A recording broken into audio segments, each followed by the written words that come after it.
This piece is called To Speak of Misery.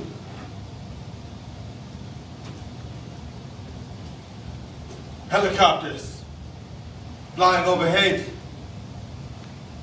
sunlight glinting off of steel like giant metallic dragonflies. Earth impregnated with death cries of the innocents. Shards of humanity lying discarded and broken in grass and dust. Skulls, bones.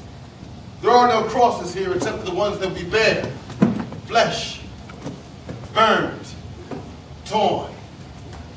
Torsos and limbs littering the earth like tattered fabric hanging loosely from the trees, leaving traces of the taken, the lost, and the gone.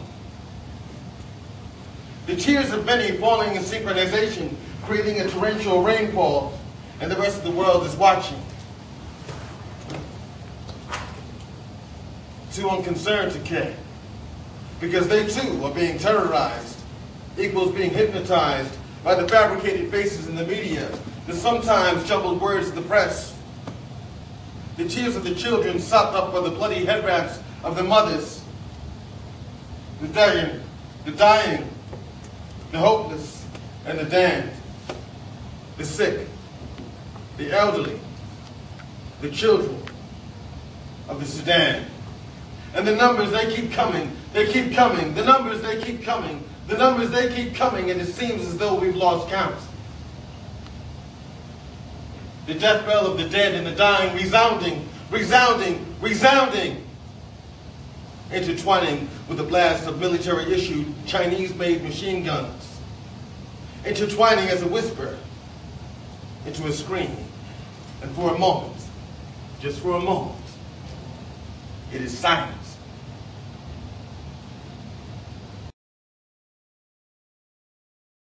Production called Poetry, which first opened at the Nuyorican Poets Cafe in Manhattan. This piece is called And Sometimes She. And I'd like to set it up for you. A lot of times in the hood, we see a lot of different people. This particular person is a person who's had a lot of challenges in her life, a lot of good friends that she's lost, and she's made some bad decisions, as we all have done in the past. This is called And Sometimes She.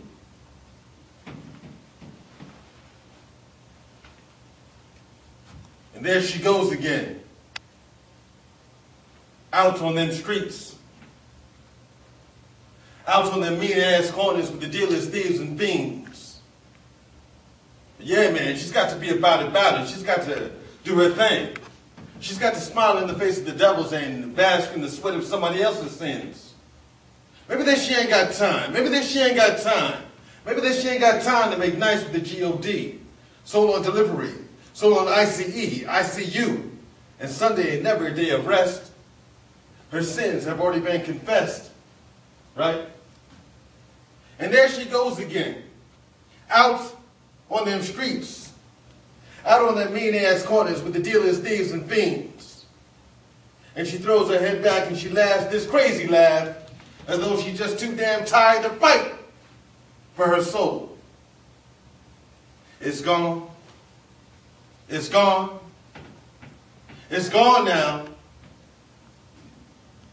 And sometimes she stares off into the streetlights and she blows out a puff of gray blue smoke and she just wonders who the hell, what the heck, choked the light out of her life. A facsimile of an existence that she leads.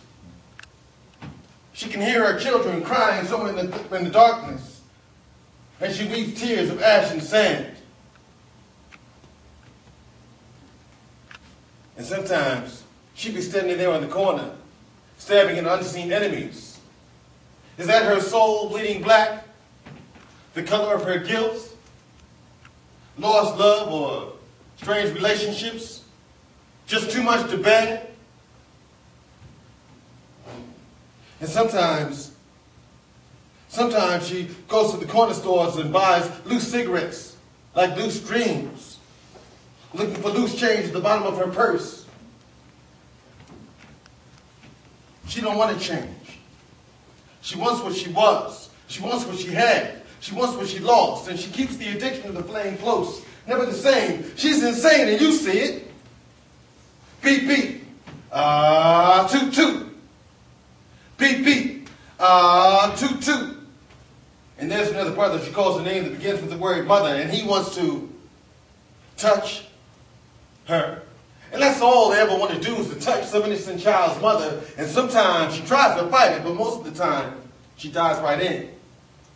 And she is looking up at him, and he is looking down at her as he takes away her self-respect and disrespects her, kicks her out of the ride into the curb. She stumbles out onto the street and stands in front of a rank bar playing loud music with loud rank guitars.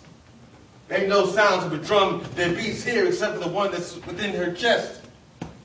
Heavy white hands groping at her. Throws her to the ground. And the only sound that escapes her lips is the sound of her silent scream. And who would hear? Who would care? And sometimes she wonders if dying would be any easier. And sometimes she do.